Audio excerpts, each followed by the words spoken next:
युधिष्ठिर बोले, श्री महाभारत द्रोण पर्व पुष्प 6।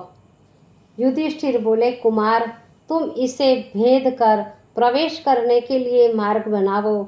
जिस मार्ग से तुम जाओगे उसी मार्ग से तुम्हारे पीछे चलकर हम सब तुम्हारी रक्षा करेंगे।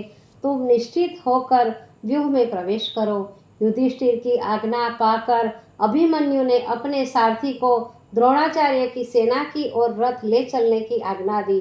उस सारथी ने कहा, वीरवर, इसमें कोई संदेह नहीं कि आप अतुल पराक्रमी नव युवक है, लेकिन अभी द्रोणाचार्य के समक्ष युद्ध विद्या में आप बालक ही है। वह शस्त्र संचालन और युद्ध कला के आचार्य है।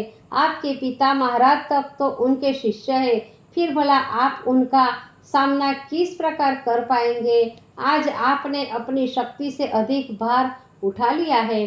सारथी की बात सुनकर अभिमन्यु ने कहा, हे सुमित्र, आचार्य तो क्या, यदि देव समूह के साथ इंद्र और पाशुपति अस्त्र लिए हुए भगवान शंकर भी आ जाए तो मैं उनसे युद्ध करूंगा। युद्ध का अंतिम परिणाम मृत्यु या विजय है। क्षत्रिय बालक मृत्यु से कभी नहीं भय करता। तुम शीघ्र ही मेरा रथ द्रोण के सम्मुख ले चलो। अभिमन्यु के उत्तर से सारथी संतुष्ट तो न हुआ, लेकिन विवश होकर उसे रथ बढ़ाना पड़ा। अन्य सभी पांडव भी अभिमन्यु के पीछे पीछे चले। अभिमन्यु को अपनी ओर बढ़ते हुए देखकर कौरव सेना आगे बढ़ी। दोनों सेनाएं गंगा यमुना की तरह मिल गई और परस्पर भयंकर युद्ध करने लगी। उस भयंकर युद्ध में द्रोण के देखते देखते व्यूह को तोड़कर अभिमन्यु उसके भीतर प्रवेश कर गए, लेकिन पीछे आने वाले पांडव वीरों को जयद्रथ ने रोक दिया। महाबली पांडवों ने मिलकर व्यूह में प्रवेश करने के लिए बड़ा भारी प्रयत्न किया, लेकिन जयद्रथ के आगे उनके सब प्रयत्न विफल हुए।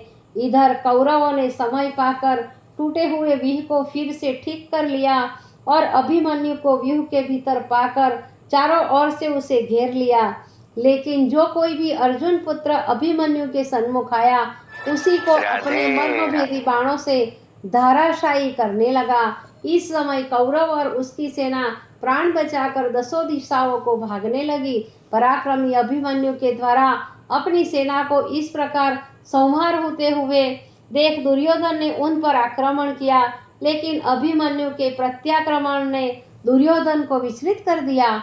इस समय द्रोण, अश्वत्थामा, कृप, शल्य और कृतवर्मा ने आकर दुर्योधन की रक्षा की और अभिमन्यु को तीखे बाणों से आच्छादित कर दिया। उस समय सुभद्रा कुमार को बड़ा क्रोध आया और उसने अपने नुकीले शरों से इन समस्त महारथियों को युद्ध से विमुख कर दिया।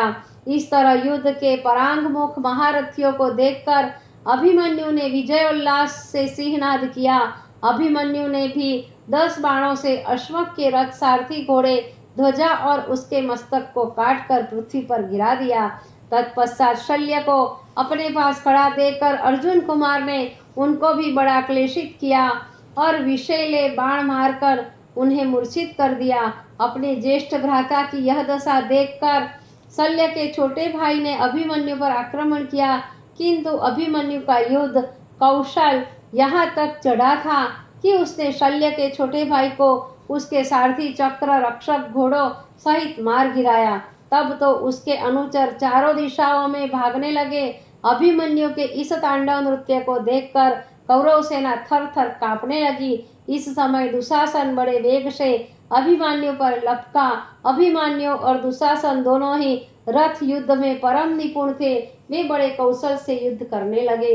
दुशासन को सन्मुख पाकर अभिमन्यु ने कहा, पामर, तुमने मेरे पितृवर को बड़ा दुख दिया है, उनसे कटु शब्द कहे हैं, मेरी माता द्रौपदी का भरी सभा में अपमान किया है। आज उन सभी दुष्कृत्यों का फल भोगोगे। यदि युद्ध छोड़कर भाग नहीं गए तो मैं तुम्हें जीवित नहीं छोड़ूंगा। इतना कहकर अभिमन्यु ने एक विशाल विषधर के सदृश बाण दुशासन के वक्षस्थल में मारा। वह बाण छाती को छेदता हुआ गले की हंसली को तोड़कर निकल गया।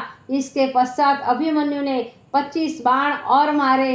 आघात पर आघात पड़ने के कारण दुशासन मर्मांत पीड़ा से व्याकुल होकर रथ के पिछले हिस्से में जा बैठा और मूर्छित हो गया। उनका सारथी उसे शीघ्र ही युद्ध स्थल से बाहर ले गया।